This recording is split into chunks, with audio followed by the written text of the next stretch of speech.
Bonjour, qu'est-ce que l'innovation managériale? Ça fait à peu près une dizaine d'années qu'on entend parler de ce nouveau concept sans pour autant que nous ayons une définition claire et précise de ce qu'il sous-tend.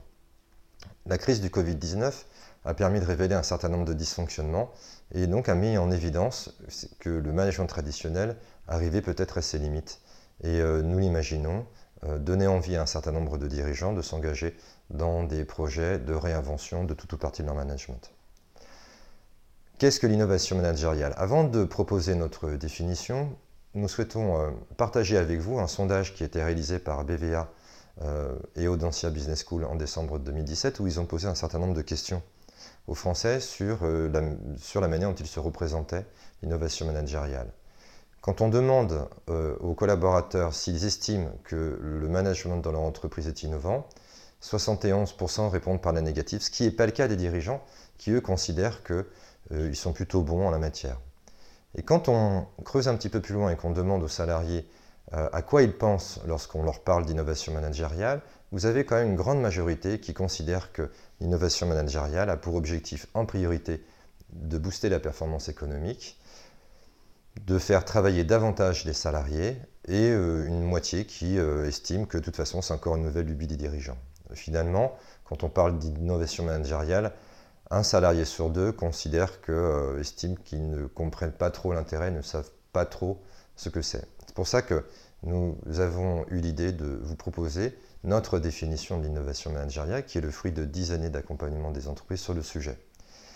Bien évidemment, l'innovation en matière de management n'est pas nouveau, ça fait plus de 100 ans qu'on innove sur le sujet. Mais il y a quelque chose qui se passe depuis un certain nombre d'années, à peu près 5 ans, qui sont vraiment très différents de toutes les autres formes d'innovation que nous avons connues. Et pour bien comprendre ces différences, je vous invite à prendre une DeLorean avec moi et puis à remonter le temps de manière à bien percevoir ce qui a changé et ce qui est de vraiment nouveau aujourd'hui. La première forme de management que nous connaissons est le paternalisme. Paternalisme, ça vient de pater. Pater signifie protéger. Donc, quand vous rentriez dans une entreprise à l'époque, c'est un peu comme si vous rejoigniez une famille où on prenait soin de vous. C'est d'ailleurs une des caractéristiques du paternalisme. L'autre caractéristique du paternalisme, c'est que on vous apprenait le métier selon un rapport maître-apprenti. Donc, c'est-à-dire que nous étions dans un système où les anciens apprenaient aux nouveaux, comme eux avaient aussi appris. Et donc, on est dans un système de reproduction d'un certain nombre de savoir-faire. L'autre particularité du paternalisme, c'est qu'on a de la disponibilité, on a de la proximité, on a de la bienveillance, on a du soutien aussi bien technique qu'affectif. Tout ceci va bien dans un monde qui est plutôt linéaire et prévisible. Avec les apports des évolutions industrielles et notamment des travaux de Frédéric Taylor, le monde de l'entreprise change. Donc on passe d'un secteur plutôt agricole à un secteur industriel. On assiste à une nouvelle forme de management dont la raison d'être principale est la productivité. Pour que l'on puisse être productif, il y a deux règles majeures. La première, c'est confier à des sachants le soin de définir les meilleurs procédés possibles de fabrication. Et puis la seconde règle, c'est avoir des ouvriers qui respectent bien ce qu'ont défini les ingénieurs du bureau et des méthodes. Et à ce titre, on crée une nouvelle fonction qui est le chef qui remplace en fait le patron, dont la mission est de veiller à ce que les modes opératoires soient bien respectés, que les ouvriers fassent bien leur travail, et puis de récompenser au regard de la productivité industrielle. Du fait de la tertiarisation de l'économie dans les années 40-50, nous voyons apparaître une nouvelle forme de management, la troisième, qui est la bureaucratie. Selon Max Weber, la bureaucratie est la forme de collaboration la mieux adaptée pour des administrations des sociétés de services. Son organisation est à peu près identique que celle de l'Organisation scientifique du travail, sauf qu'elle se veut un petit peu plus digne, un petit peu plus humaniste que ça ne l'était. Les conditions s'améliorent. Et on se veut un petit peu plus juste, un peu plus équitable. C'est pour ça qu'on crée des classifications.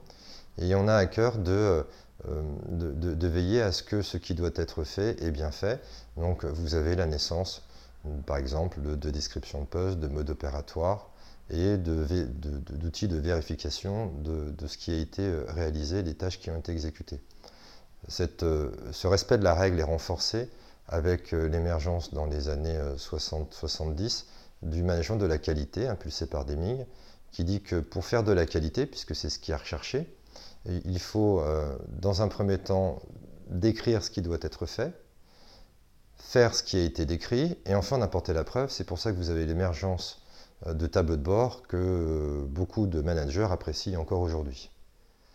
La mondialisation et l'hypercompétitivité que l'on découvre dans les années 70-80 donnent naissance à une quatrième forme de management qu'on appelle le management stratégique. L'objectif n'est plus de faire de la qualité, ce n'est plus suffisant pour se différencier de ses concurrents, mais d'être performant. La performance, c'est l'évaluation, la mesure entre ce que ça me coûte et ce que ça me rapporte. Donc, l'enjeu majeur des entreprises, c'est de saisir toutes les opportunités qui s'offrent à elles pour accumuler des richesses.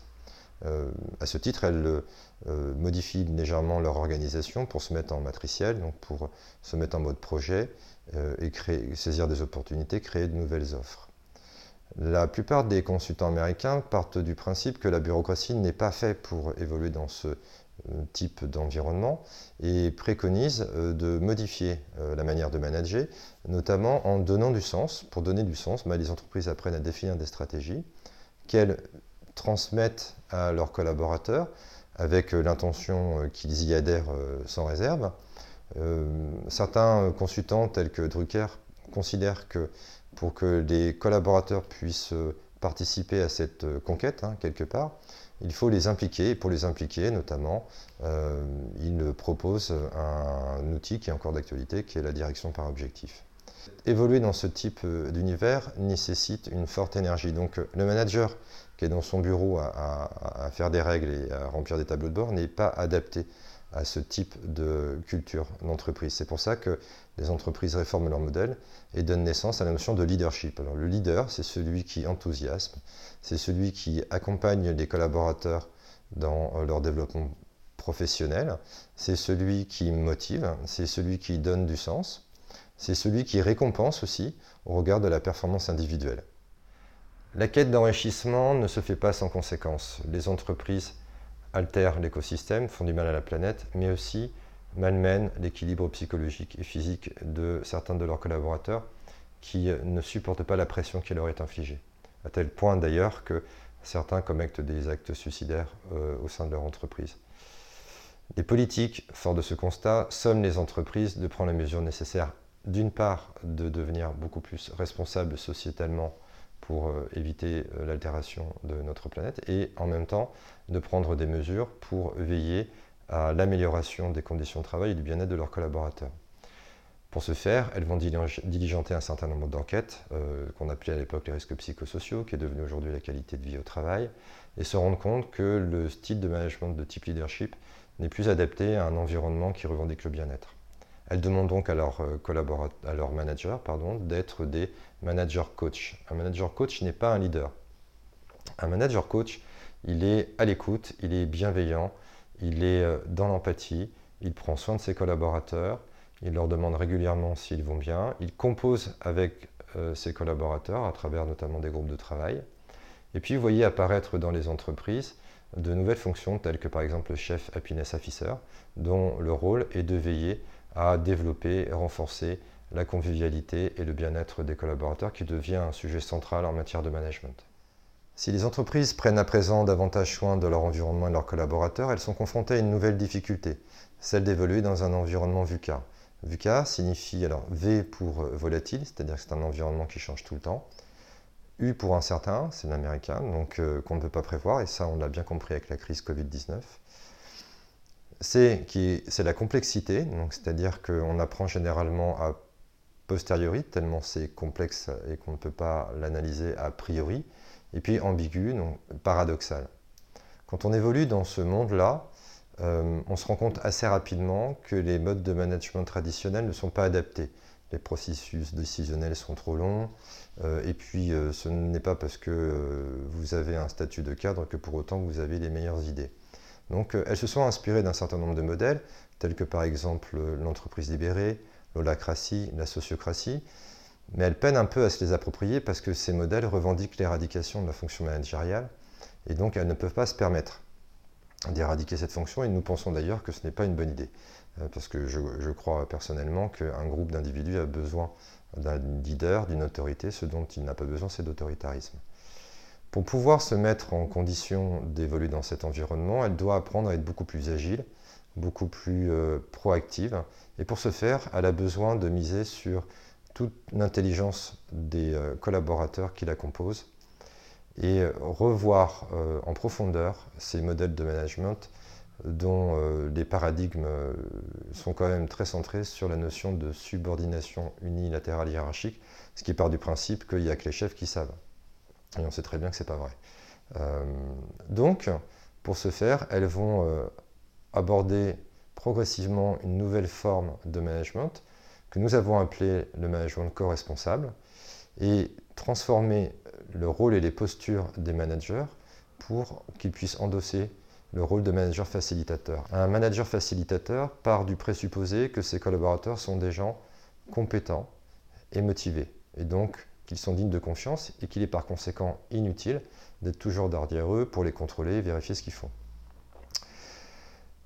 Le manager facilitateur a pour principale mission de créer les conditions pour que les équipes, aussi bien à titre individuel que collectif, puissent trouver les meilleures solutions pour permettre à l'entreprise d'évoluer dans cet environnement VUCA. Si j'ai pris le temps de partager avec vous l'évolution du management et la présentation de ces 6 cultures managériales, c'est tout simplement pour vous faire partager un certain nombre de constats auxquels nous sommes arrivés depuis une dizaine d'années. Le premier, c'est que l'innovation managériale et la tendance que nous avons à vouloir rechercher une culture de la co-responsabilité n'est pas le fruit du hasard. Nous sommes inspirés des travaux de la spirale dynamique, ce qui nous a permis de comprendre finalement qu'aujourd'hui nous sommes rentrés dans une société qui revendique la liberté, ce qui n'était pas le cas il y a quelques années, on était plutôt dans une quête de bien-être, et puis encore par le passé sur une quête d'enrichissement personnel. Donc je vous présente le slide qui est là pour que vous puissiez peut-être prendre le temps de découvrir les fondamentaux de la spirale dynamique.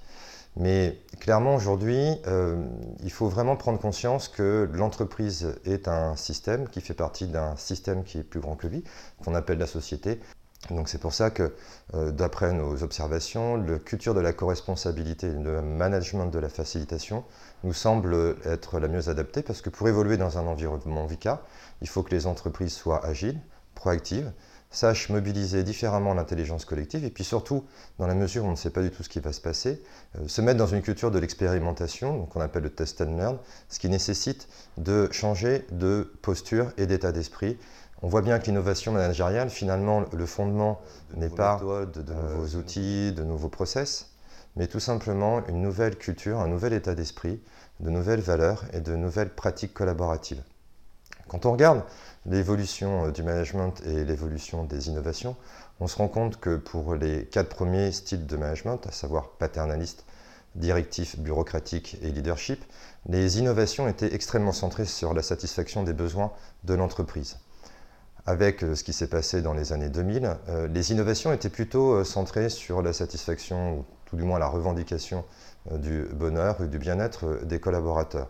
Aujourd'hui, avec la société dans laquelle nous entrons, et notamment accentuée, nous pensons du fait du confinement, les innovations managériales que vont devoir trouver les entreprises auront un double objectif, à savoir d'un côté satisfaire les besoins des entreprises, donc à savoir rester performantes et innovantes dans un environnement très changeant, et en même temps les besoins des collaborateurs qui aspirent à plus d'autonomie, plus de responsabilisation, plus de bien-être et dernièrement plus de plaisir. Donc ça nécessite de trouver de nouvelles formes de collaboration qui satisfassent conjointement ces deux attentes. Quand on regarde les évolutions managériales, on se rend compte finalement que la particularité de la co-responsabilité, comme je viens de l'évoquer, n'est pas dans les outils et dans les méthodes, mais bien dans l'état d'esprit. Un autre constat auquel nous sommes arrivés, c'est que la vraie innovation en matière de management que vont vivre les entreprises n'est de notre point de vue ni le digital, ni même la collaboration collective. Ce sont des outils, mais vraiment un changement de posture, une nouvelle manière d'appréhender la relation en entreprise, parce qu'il suffit d'observer les 6 cultures managériales que je vous ai présentées pour se rendre compte assez facilement que les 5 premières cultures managériales sont basées sur le principe de subordination unilatérale hiérarchique qui repose sur un état, en tout cas une collaboration parent-enfant. Le parent-enfant, c'est sympa, mais le problème, c'est que ça a plutôt tendance à infantiliser, alors que là, ce que nous cherchons, c'est à responsabiliser. Les entreprises vont donc confrontés à un nouveau défi, et je pense que c'est une rupture sans précédent, à savoir passer d'une relation parent-enfant à adulte-adulte. Cependant, ce n'est pas parce que de nouvelles formes de collaboration apparaissent que les autres disparaissent pour autant.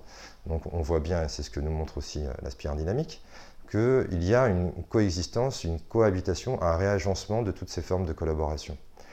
Et comme le disait Keynes, la principale difficulté n'est pas forcément de comprendre les idées nouvelles, mais de s'émanciper des anciennes. Alors, qu'est-ce que l'innovation managériale, qui était finalement la question du début? J'ai pris un peu de temps, hein, je vous l'avoue, en plus c'est ma première vidéo, donc j'ai fait du mieux que j'ai pu, ce qui est un des fondements de la culture de la co-responsabilité, hein, c'est de faire du mieux qu'on peut, d'expérimenter, de tester, puis ensuite d'apprendre et d'améliorer pour le futur.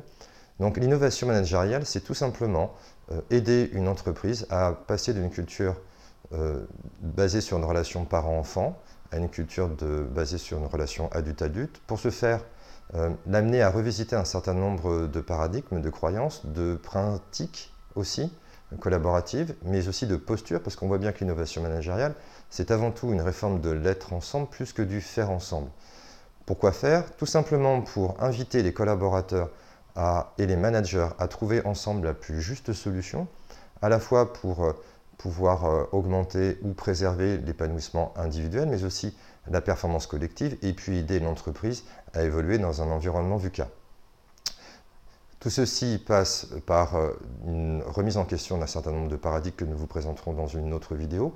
Mais le but de l'innovation managériale, c'est quoi? C'est tout simplement de permettre à une entreprise de créer de nouvelles richesses, de nouvelles valeurs, donc, aussi bien économiques, sociétales ou sociales, que ce soit pour les collaborateurs, pour l'entreprise bien évidemment, et pour notre environnement. Je vous remercie d'avoir pris le temps de visionner cette vidéo, qui j'en conviens est assez longue, mais me semblait nécessaire pour bien comprendre et clarifier ce qu'est l'innovation managériale. La première étape, quand on s'engage dans un projet de transformation du management pour épouser la culture de la co-responsabilité, c'est déjà de donner du sens. Et c'est l'intention que j'avais en vous présentant cette vidéo, auquel nous ferons souvent référence dans d'autres vidéos que je souhaite vous présenter concernant des nouvelles pratiques, des nouveaux principes de management et des nombreux retours d'expérience d'entreprises qui se sont déjà engagés dans cette évolution. Je vous remercie et je vous dis à bientôt.